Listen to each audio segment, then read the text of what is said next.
Hello, and welcome to the 19th BOH Cameronian Arts Awards on set. My name is Miriam, and today we are joined by the nominees for Best Music and Sound Design in a Musical Theatre. Welcome, everyone, and thank you for being here with us. Thank you for having us. Thank you.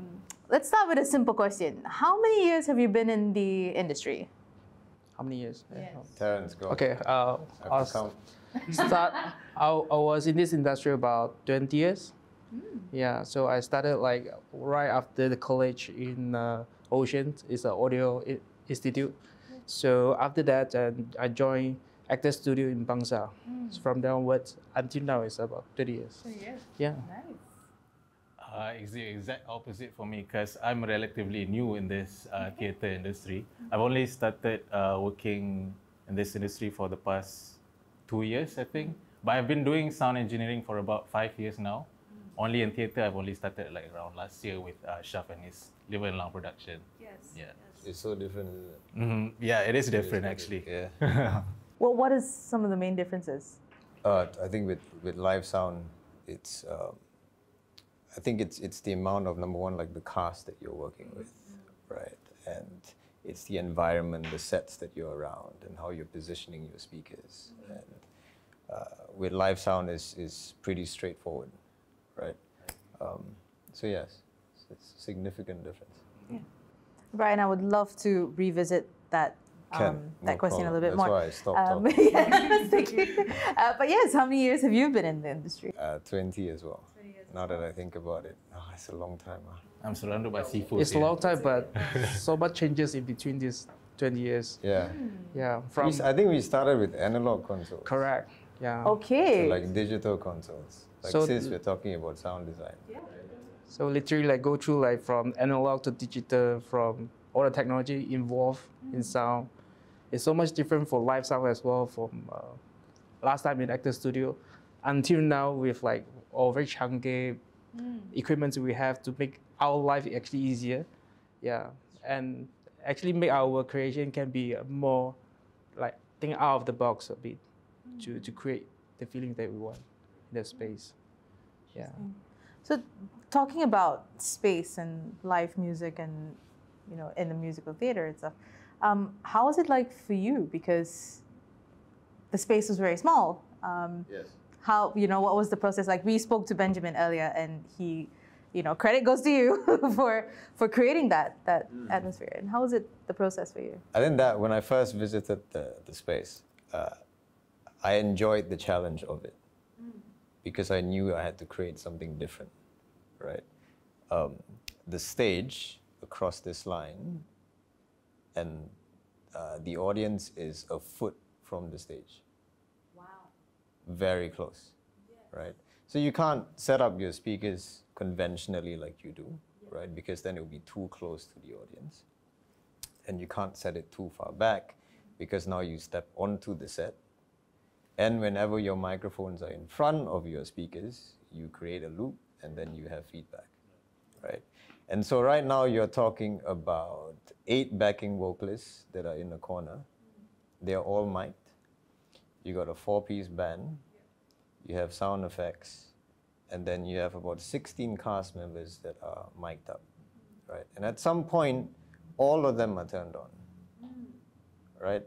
So now, in a space like that, that's not acoustically treated, how do you deal with something like that, you know? Because you have standing waves, you have early reflections. And so my main thing was to identify the source, right? So the source is right now me, and I'm speaking directly to him. I have a microphone right here. And when my audience is close to me, they hear the actual source sound, right? But I'm trying to give them an amplified sound because they have to be above the band. Because the band is amplified, right? So that's the first source. The second source is what comes out through the speaker, right? If you just place your speaker anywhere else that you want to, it's going to cause you issues because now that's now your second source and it's going to be bouncing around the walls like what you have here. Yeah. So that sound now leaks into the microphone again, right? And so you have this thing called phase cancellations. And sometimes when you walk into a space, it sounds a bit tiny. or it sounds a bit thin, right? So the waves are canceling each other. So my first objective in that, with all that going on in that space, was how do I do this? So I said, since we don't have the acoustic treatment for this, I decided to use the audience as my acoustic treatment. So we placed the speakers behind 180, right? And I had 6 speakers going from left, center, right. And I used the last row of the seat was my initial sound absorption to support that, right, upon early reflection, and then it came and it dropped. So that way I was able to have that stage sound like sort of an amphitheater feel, where you feel like the stage is live and there's sound, right, but you don't have sound bouncing all over the place. So the audience came to my rescue. So I thank all the audience for coming to watch the show. Thank you for being the acoustic thing of it. So I think as sound engineers, when you're talking about sound design, those are the things that you're looking at, right? Because you're considering many factors, all right? 16 live microphones in a small space all going off at once is no joke, right? And you don't want that to be a feedback situation, because, you know, for us, I think as engineers, feedback means you don't sleep already. You're waiting for the next show to recover to make sure that you get it right. Right? Because the audience are only going to be there for that one show. And you can't say, oh, I didn't do my best today. You don't really have that option. Right? And then it's also for the cast and musicians that go months rehearsing for this. You want to make sure that they're heard properly. And I think the other thing for the audience that I think I'm very sure about in my approach is no distractions.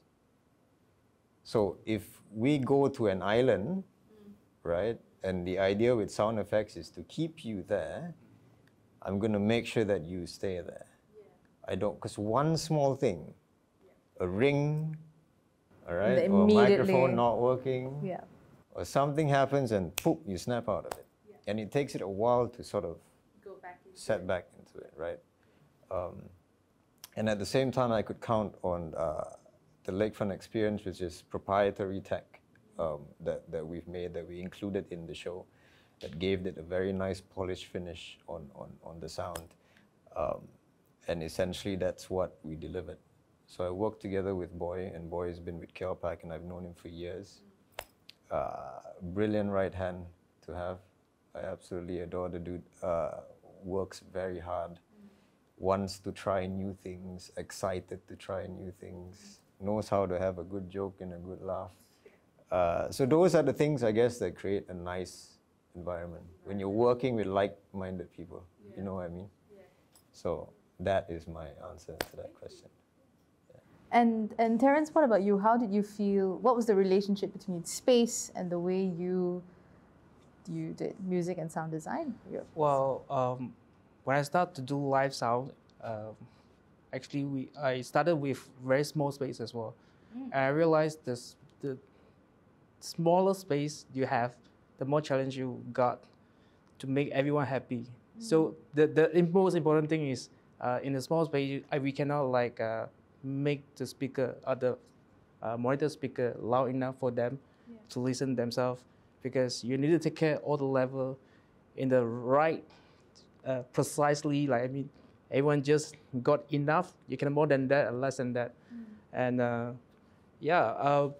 but I quite enjoy to like what Brian says. Like, I enjoy to do live sound in a very small space, even though it's very challenging.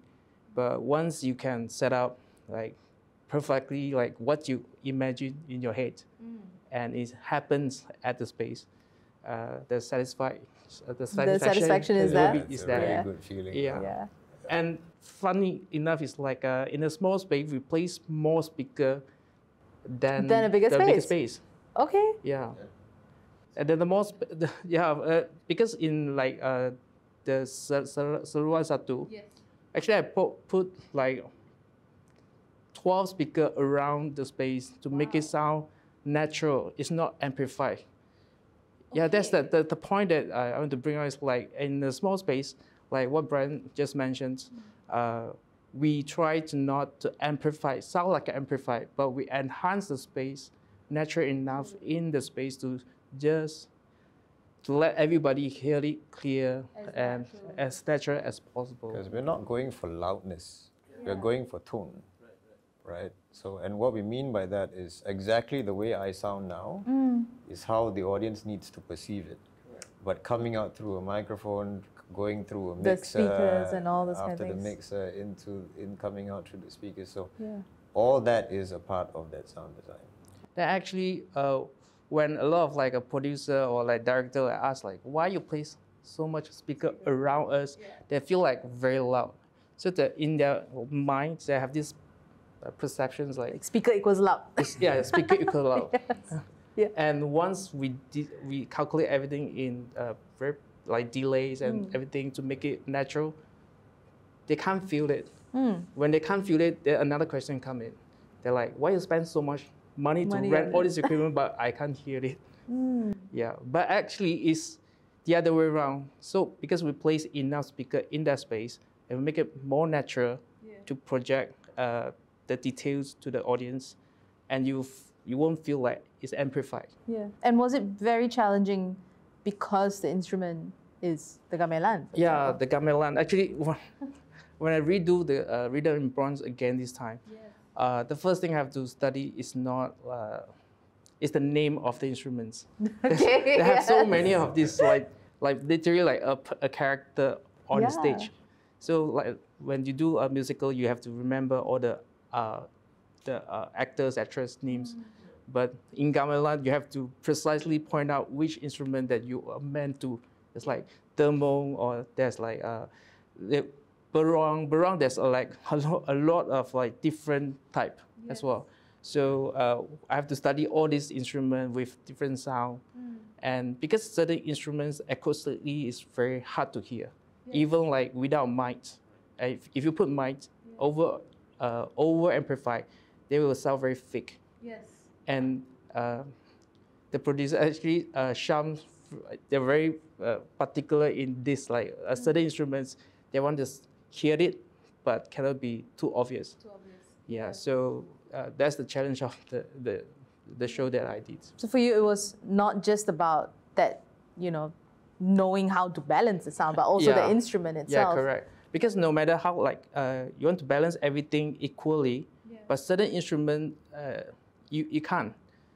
No matter how much you boost or how much you don't push the sound, it will be there. So you have to understand acoustically that it's unbalanced first, then use the technology to balance it with the space. Yeah. Hadif, did you have any thoughts on this? But also, how was it like being sound designer for the musical? Well, the interesting part about this, for me, jumping from mostly doing live sound for music, I like the difference in workflow when it comes to doing live sound for music and also doing for theater. Whereas in music, how you do sound is mostly about flow. As long as you get a good balance going, and you can just like almost leave it at that and don't have to do anything about it anymore. But when it comes to theater, you have to immerse yourself in the story mostly, because you have to be alert about all the cues, all the sound effects that you're going to play in the show. So you have to really know the story, really immerse yourself in the story. And I feel like the difference, like I said, I'm pretty new in this field, but I really like, let's put it this way.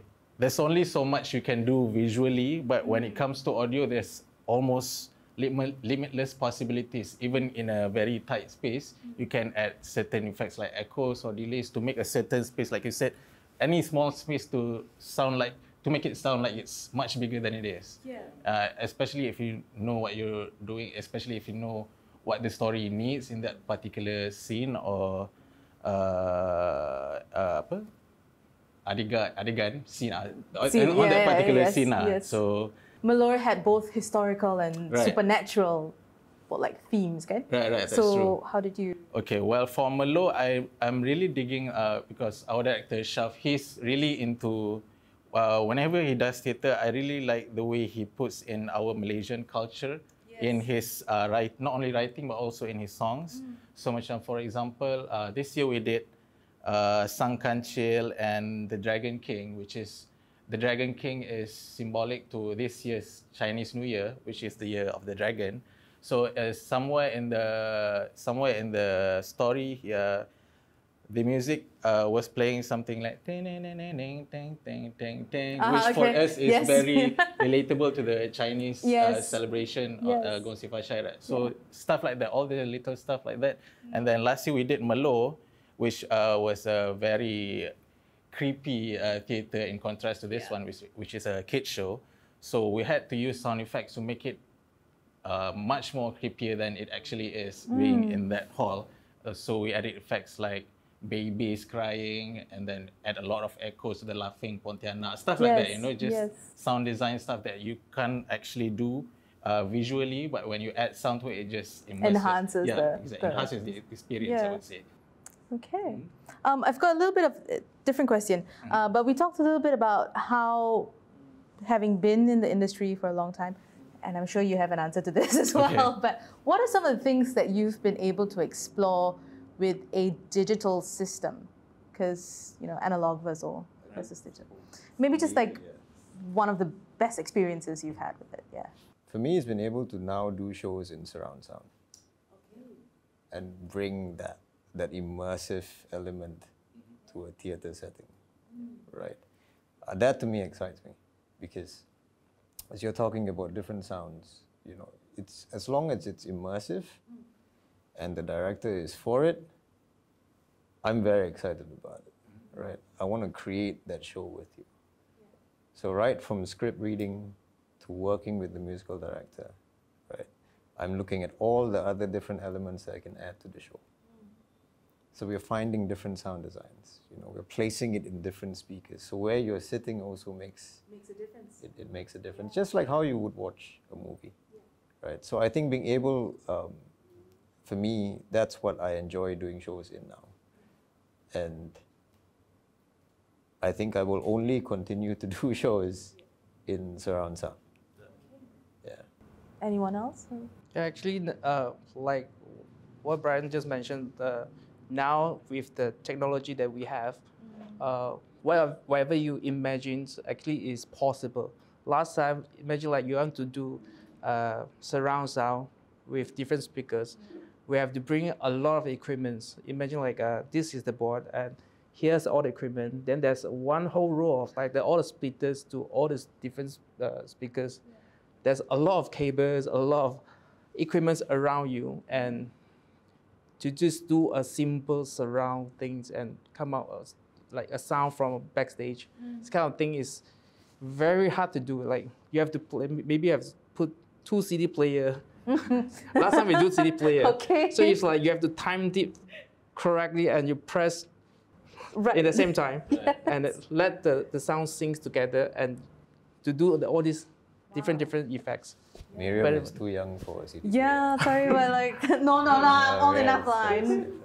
Yeah, because I remember like last time when we do analog board and we want to achieve that, it's like we duplicate all these things, the signals in different channels to do the surround. I'm not sure. And it's harder for, it's not hard, but it is, I think, slightly more challenging when you're doing musical theatre. Yes. Because, like for instance, if I know the script, I enjoy working on the fly. Yep. That really excites me if I know the script, right? And I make it a point to do so because I really get to feel the show, right? And I'm with the cast as well, because sometimes the cast, depending on their energy levels, right? Depending on what the crowd energy levels are like, right? Affects their performances or back-to-back shows. So I think for me that is really important to be able to do something like that.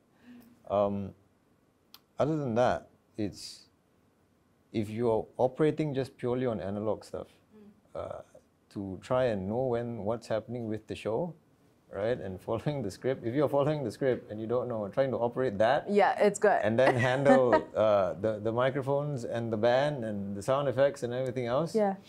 That's going to be tough, you know. And it adds to the production budget as well. You know, you're talking about extra hands, extra equipment, like what Terence was saying.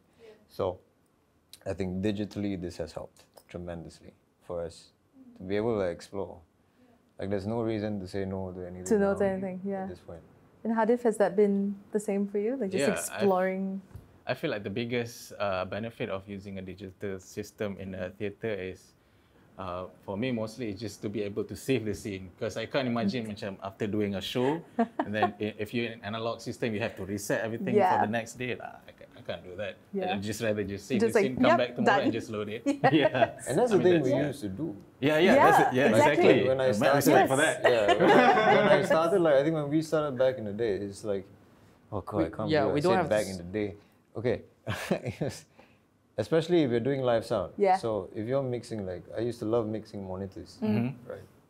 And if it's on an analog console and you have other engineers that are also working with you, you're writing on paper, bro. Yeah. Right. Yeah, Just it's to like save every we draw single- every You're channel drawing Yes. every with the channel knobs. just to sort of Yeah. save it. Must be crazy. So thank God that is no longer an issue. yeah. Yeah. Now we have the analog stuff as an added feature. Yes. Because sometimes, actually most of the time, it gives you just a different tonality, Right. just because of the inner workings of an analog. Of an analog. System. So now it's like an added effect to us, and we look forward to it. Yeah. Right. But a digital console can do all the work for us. Yeah. We have to make like a digital system, but analog feel for the audience now. Yeah. There's like the other way around of like the way we're thinking. Yeah. Well, thank you so much for sharing your thoughts and your journey in the industry. It's our pleasure. Congratulations again on the nominations. Thank you for having us. And yeah, thank you for being here and sharing your stories with us. Thank Thank you, everyone.